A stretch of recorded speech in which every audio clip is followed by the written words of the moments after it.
Buenos días, espero que se encuentren muy bien.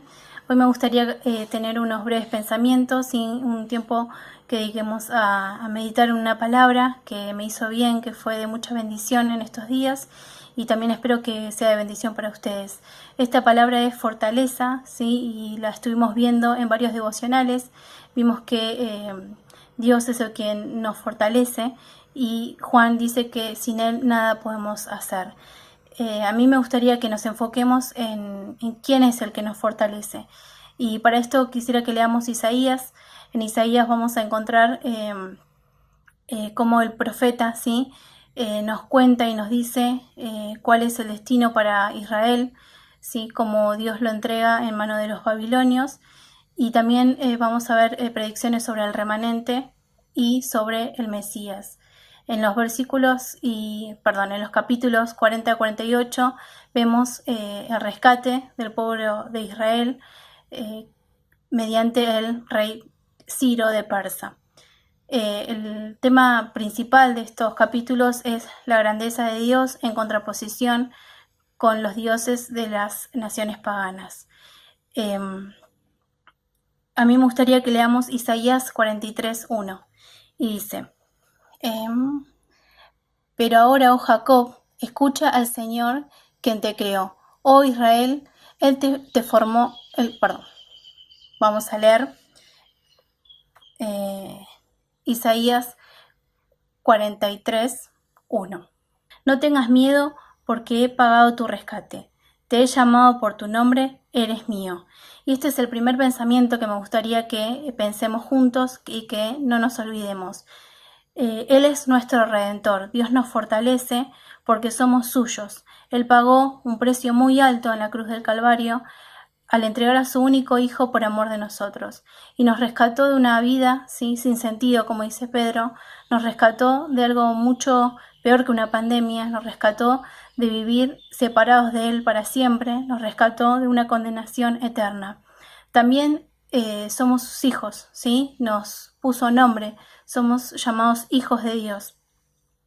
En Isaías 43:2 dice: Cuando pases por aguas profundas, yo estaré contigo. Y me gustaría que subrayemos esta palabra, yo estaré contigo, que es la segunda palabra que me gustaría que meditemos. Dios es nuestra compañía, ¿sí? Dios nos fortalece con su compañía. Hay innumerables textos que nos hablan de cómo Dios está cercano, cómo Dios está cerca de nosotros y cómo Dios nos acompaña. Pero también quiero que resaltemos que Dios no solo está cuando nosotros estamos bien, sino, como continúa diciendo Isaías, cuando pases por aguas profundas, cuando pasemos por momentos de soledad, ¿sí?, de depresión, de dolor, cuando pasemos por río de dificultad, cuando no tengamos trabajo, cuando no tengamos seguridad económica, cuando tengamos miedo, y también cuando pasamos por el fuego de la opresión que parece alcanzarnos, ¿no? Dios está con nosotros. Y Deuteronomio 31:8 dice: El Señor irá delante de ti, Él estará contigo, no te dejará ni te desamparará. Y Mateo 28:20 nos dice: He aquí, yo estoy con vosotros todos los días hasta el fin del mundo. Qué hermosa promesa, ¿no? Dios está con nosotros. Dios es fiel, ¿sí? Dios es fiel a su promesa. Así que hoy más que nunca recordemos que Dios nos fortalece, o que somos fortalecidos por su compañía. Ahora me gustaría que leamos Isaías 41. En Isaías 41 vamos a encontrar muchísimas afirmaciones de quién es Dios, ¿sí? En el versículo 10 dice: No tengas miedo porque yo estoy contigo. Ahí es lo que yo les decía: Dios, nuestro compañero, Dios, nuestra compañía. No te desalientes, porque yo soy tu Dios. Te daré fuerzas y te ayudaré. Te sostendré con mi mano derecha. No tengas miedo. Aquí estoy para ayudarte, dice el versículo 13. Y el versículo 14 nos vuelve a recordar: no tengas miedo. Yo te ayudaré, yo el Señor, tu Redentor, yo el Santo de Israel. Y este es el tercer punto que me gustaría que no nos olvidemos: Dios, nuestro ayudador y fortalecedor. Dios nos fortalece con su ayuda. Dios mismo está dispuesto a ayudarnos en tiempos de dificultad, como dice el Salmo. nos sostiene con su mano derecha. Y acá quiero que nos imaginemos esto, un brazo que se extiende hacia una persona que está a punto de caerse, que está desanimado, que no tiene fuerzas. Dios extiende esa mano para socorrernos. Las palabras de Isaías están dirigidas al pueblo de Israel, como vimos al comienzo. Vemos, ¿sí?, que el pecado, la idolatría hicieron que se alejaran de Dios y que Dios los entregara a los babilonios. Sin embargo, cuando Dios escribió esto, también estaba pensando en el futuro de Israel, en cómo Él los iba a salvar, en cómo Él los iba a redimir, cómo Él los iba a rescatar, si ellos se arrepentían y volvían a Él. Hoy contamos con la ventaja de ver y leer en su palabra la misericordia y el amor de Dios hacia su pueblo, cómo Él estuvo acompañándolos, cómo los rescató, ¿sí?, y cómo los ayudó. Si Él hizo eso con su pueblo, ¿cómo no lo hará con nosotros, ¿sí?, con sus hijos? Y quisiera que terminemos este devocional pensando en estos tres aspectos. Dios nos fortalece porque Él es nuestro Redentor, ¿sí? Él pagó el precio que tenía que pagar por nosotros. Somos suyos, ¿sí? Él es nuestra compañía constante, aún en tiempos de dificultad. Y Dios es nuestro ayudador. Cualquiera sea nuestra situación, Dios está dispuesto a extender su mano. Y yo pensaba si nosotros estamos dispuestos a aceptar esa ayuda, ¿no?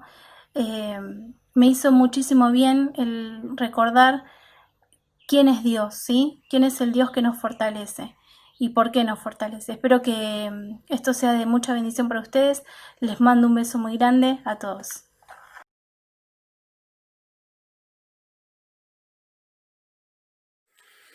Hola queridos hermanos, ¿cómo están? Espero que se encuentren todos bien. En esta oportunidad quisiera compartir con ustedes Colosenses capítulo 2, versículos del 20 al 23 y los primeros dos versículos del capítulo 3. Si habéis muerto con Cristo en cuanto a los rudimentos del mundo, ¿por qué, como si vivierais en el mundo, os sometéis a preceptos tales como no uses, no comas, no toques? Todos estos preceptos son sólo mandamientos y doctrinas de hombres, los cuales se destruyen con el uso. Tales cosas tienen a la verdad cierta reputación de sabiduría, pues exigen cierta religiosidad, humildad y duro trato del cuerpo, pero no tienen valor alguno contra los apetitos de la carne. Si pues habéis resucitado con Cristo, buscad las cosas de arriba, donde está Cristo sentado a la diestra de Dios. Poned la mira en las cosas de arriba y no en las de la tierra. Este versículo lo tengo marcado en esta Biblia que tiene muchísimos años. Llevo hace muchísimos años conmigo, desde que me gradué en el ESEA y me la regalaron ustedes. Me hizo pensar mucho en lo claro que es la Biblia en estas cuestiones de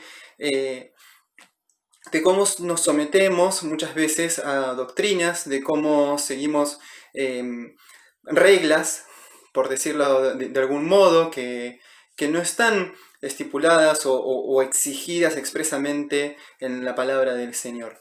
Y cómo acá la Biblia es muy clara en el hecho de que es bueno que evitemos ciertas circunstancias, que evitemos consumir cierto contenido, pero de nada sirve privarnos de un montón de estas cosas que sentimos que nos pueden llegar a hacer mal.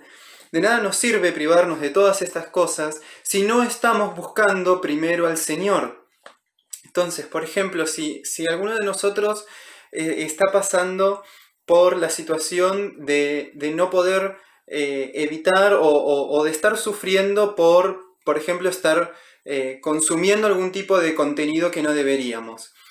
Es bueno evitar y hacer un esfuerzo, por decirlo de un modo carnal, para evitar este tipo de cosas. Sí, es bueno. Ahora, no nos va a servir de nada si eso no lo acompañamos con oración, si eso no lo acompañamos con una búsqueda de Dios en el día a día. Si, por ejemplo, estamos teniendo problemas con el alimento, si estamos ingiriendo más cantidad de alimentos de los que deberíamos, es bueno, es buena la abstinencia, el abstenernos de comer ciertas cantidades o ciertos tipos de alimentos, o el pensar no voy a comprar esto si no lo tengo a la vista, o si ya lo tengo en mi casa me escondo el chocolate para no tentarme y comerlo porque me está haciendo mal. Sí, es bueno, pero no va a tener ningún valor si esas cosas no las acompañamos en oración. La Biblia es muy clara, es muy directa con estas cosas. Tenemos que buscar primeramente el reino de Dios. Entonces, si nosotros estamos pasando por una situación en la que hay cosas que nos tientan, en las que hay ciertas cuestiones carnales que se nos está haciendo difícil con las que se nos hace difícil seguir adelante, cosas que sabemos que son contrarias a la voluntad de Dios, que son contrarias a los planes que tiene Dios para nuestra vida, para nuestro espíritu, y aún así nos cuesta evitarlas o frenarlas, hay que mantenerlo en oración. Mantengámonos siempre en oración, dejemos siempre las cosas en manos de Cristo, porque nosotros nos podemos esforzar muchísimo. Podemos intentar dejar cualquier tipo de vicio, llámese alcohol, llámese cigarrillo o llámese paquete de papas fritas, como quieran. Cada uno tiene su lucha, cada uno tiene una lucha personal, una lucha que lleva adelante todos los días. Para algunos tal vez puede ser más serio, menos serio, más difícil, más fácil, pero fuera de eso, la fórmula es la misma para todos. Oración, comunión, buscar del Señor, buscar de su Espíritu, buscar guía en su palabra. Podemos acudir a la abstinencia, podemos acudir a comenzar prácticas religiosas, a evitar con todo un esfuerzo carnal para evitar este tipo de cosas, pero no nos va a servir de nada si esto no lo acompañamos en espíritu con el Señor. Así que, hermanos, este breve mensaje es para animarlos a que indiferentemente de las batallas que podamos tener, indiferentemente de las dificultades, indiferentemente de las luchas, de las cosas carnales contra las que podamos estar luchando, yo los animo a que usemos la mejor arma que tenemos, que son nuestras rodillas al piso. Yo los animo a que en cada momento en el que se encuentren haciendo algún tipo de esfuerzo carnal para evitar algún tipo de pecado o de costumbre que saben que es contraria al Espíritu de Dios, los invito a que ese esfuerzo lo acompañen con oración, a que ese esfuerzo lo acompañen con, aunque sean 5 minutos en ese momento de cerrar los ojos, poner nuestras rodillas en el piso y entregar verdaderamente nuestro espíritu al Señor. Este pasaje creo yo que nos viene bien a todos porque, mismo como dijo Pablo, todos sabemos que vivimos en el mundo, todos sabemos que somos pecadores, todos sabemos que el pecado mora en nosotros, pero al mismo tiempo tenemos este lujo, esta esperanza y esta tranquilidad de saber que indiferentemente de todo ese pecado que pueda haber en nosotros, Cristo ya murió y Cristo ya derramó su sangre para lavarnos.